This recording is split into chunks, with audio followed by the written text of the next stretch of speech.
Hey everybody, it's Karen Bentley here. Thanks so much for finding your way to my channel. I'm really grateful to have this time together. Today I'm going to be reviewing this book for you.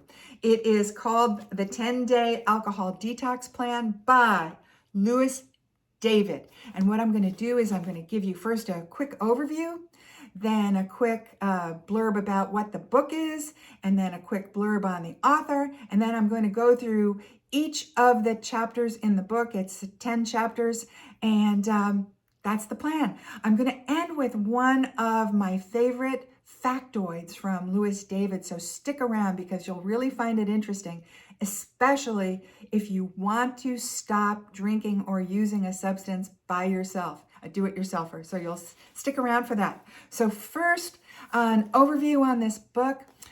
As the great Randy Jackson would say, and Randy was a judge on American Idol for years, and when he didn't love a performance, but he didn't hate it, he would say, "It's just I with me, dog." And this book is just I with me, dog. I didn't love it. I didn't hate it. It has some useful content. It might be useful to you. You should know that I am fussier than the average bird. So, just keep that in mind as we go through my comments. The reasons that I like this book are that, number one, Louis David actually has some good ideas. He has some very good ideas, and these ideas will help you. So I liked his good ideas. Number two, he writes in a clear, easy to understand way. I appreciate that about any author who writes in a way that I don't have to struggle to understand him. And number three, his message is basically practical and doable, and I love that. So those are the three things that I loved about the book.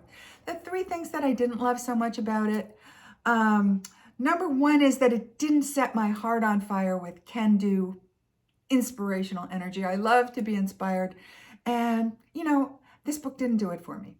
The other thing I didn't love about the book is that the 10-day program isn't an action plan. It seems like 10 random ideas thrown into 10 days, and you take it or leave it. You don't really have to, do them over a 10-day period. So I would have preferred a little stronger organization. And the other thing I would have preferred is a stronger strategy. I like things to go together cohesively, led by a clear directive strategy. And for me, this book didn't have it. Again, I'm very fussy about books. That might not matter to you. It matters to me. This is why, if I was giving it a rating on Amazon, I would give it a solid 3.75. I know 3.75 isn't a possible score on Amazon, but theoretically, that's what I'd give it. Amazon uses a 1 to 5 scale. 1 is low, 5 is high. The average reviewer on Amazon gives this book 4.5, and that's about out of 1,200 reviewers about. So that's a pretty high-performing book. And, my rating is a little bit lower, maybe one standard deviation below the average. So you should keep that in mind too. The book was published in 2019 by a publisher called Wins Press. And Wins Press is owned by the author and another person.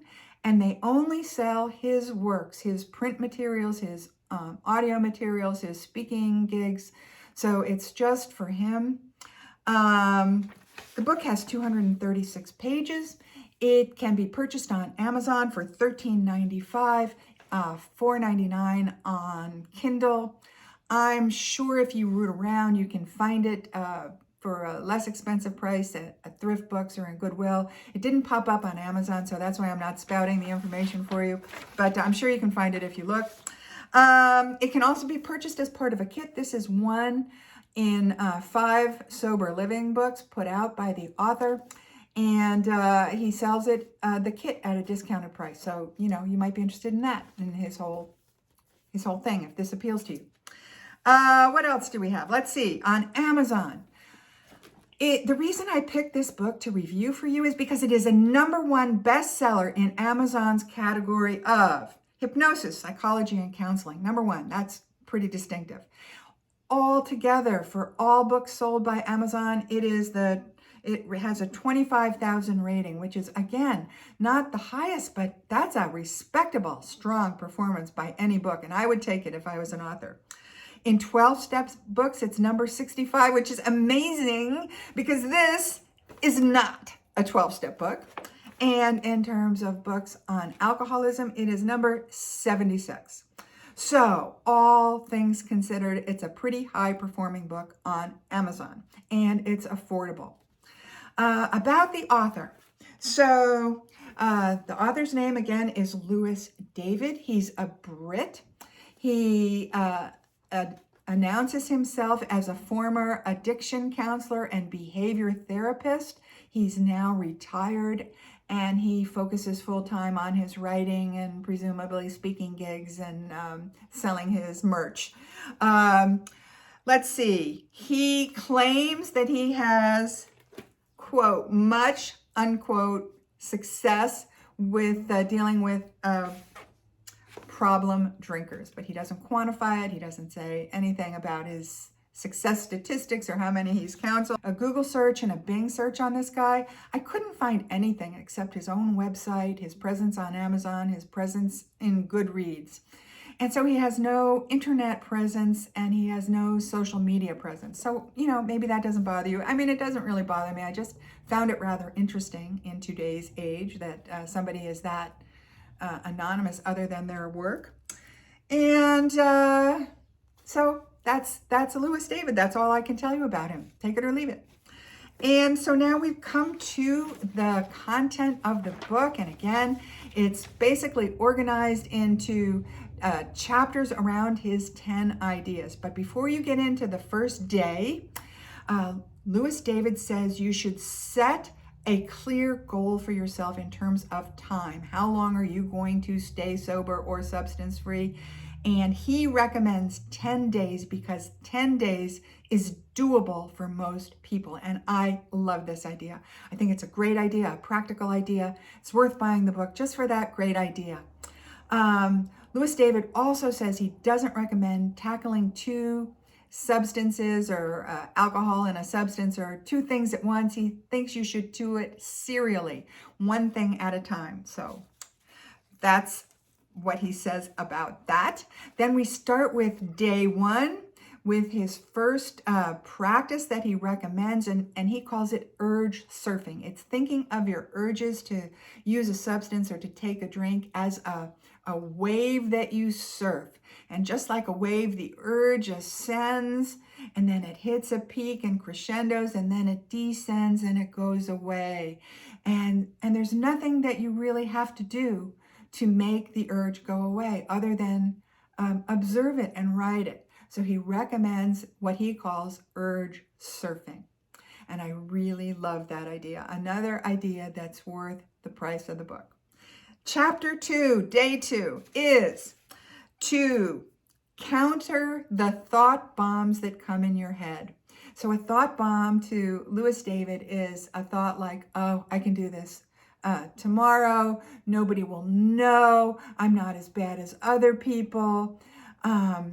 And he says to counter those kinds of negative thoughts with another idea, which is, but not today. And I love this. This is my favorite idea in the whole book. My favorite. It is so useful. I'm going to mention his name and borrow it for my own work because I just think it's such a great idea. So it's the idea that you're thinking, oh, I can do this tomorrow, but not today. Or I'm not as bad as other people, but I'm not going to do this today. Or I can start next year, but I'm going to stick with it today.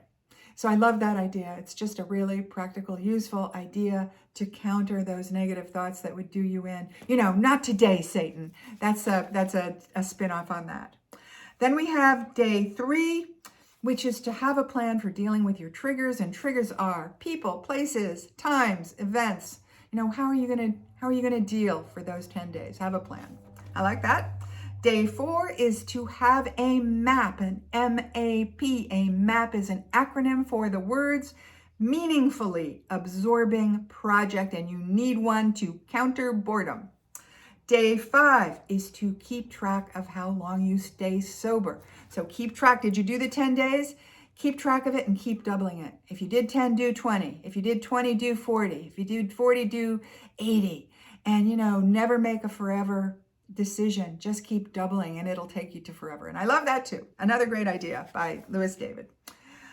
Day 6 is to take your attention off of your alcohol or substance abuse issue and put it on improving your nutrition and weight. It's a happy distraction, a positive motivation rather than a negative one. And he says that all people with an eating disorder, 50% of those people have an issue with alcohol or substance abuse. So, you get a twofer. And but I didn't like the chapter. I loved the idea. I thought it was a very useful idea. He could have fleshed it out a little better, been a little more directive. This wasn't one of my fave chapters. Good idea, not well explained in my opinion. Again, I'm a fussy one. Day 7, learn how to relax through meditation. This, in my opinion, is another super great superlative idea. I love the idea. We need something to calm us down so that we're not living in anxiety, always reaching for something to disguise it or to numb it out. We need something. Meditation is a great practice. His particular meditation technique didn't actually resonate with me, but it might for you. So let me just tell you what it is. And it is to recommend seeing leaves on a stream, or what he now calls flow practice. So envisioning something floating down a stream or a river and going with it. And, you might like that. Again, this is another chapter that I thought could have been fleshed out a little more. Day 8 is to preempt emotional meltdowns. Another great idea by Louis David, I'm sorry. It's those two first names. Louis David, it's a great idea. We have to preempt meltdowns. Drama, there is nothing like drama to throw you off track and make you want to reach for something. It gets you confused. It gets you conflicted. It's not your friend. But here's what Louis David says about this. Name your feelings. Okay, maybe that helps. And then read his other book. I'm not crazy about that. Just give us a clue. Give us a clue in this book what we should be doing to prevent meltdowns. Day 9, this is a chapter dedicated to frequently asked questions about alcohol. And this is the chapter that has that fun factoid that I wanted to share with you. And it comes from the US NIAAA, which says, quote, the majority of people who have diagnosable alcohol problems overcome their problems and difficulties without any sort of treatment. So it's the idea that doing it yourself works. And the most successful form of treatment is doing it yourself. It just doesn't get counted. It's under the radar unless you're in a treatment program. So if you're a do-it-yourselfer, take heart. It's doable. It's the way most people do it. And all you have to do is want to do it. And so then we have day 10. And day 10 is his advice to increase your production of dopamine and serotonin. Dopamine and serotonin are substances called neurotransmitters. They're naturally occurring substances, chemical messengers in our bloodstream. And those chemical messengers send happy messages. They tell us we're happy. And so we need more of those chemical messengers. And Louis David's advice to produce more of them, especially serotonin, is daylight, exercise, meditation, sleep. Again, this is a chapter I thought he could have fleshed out a little bit better. So there you have it. It's a mixed bag, in my opinion. A lot of great ideas. Some of them are really beautifully explained. Some of them, so-so. But you might love it. I think it's a worthwhile book. Please consider it. And if you like this content, you know what to do. Smash that like button. Consider subscribing. It'll help me on my way. It'll help Oprah to find me. And come back. I try my best to put out a video every week. Bye for now.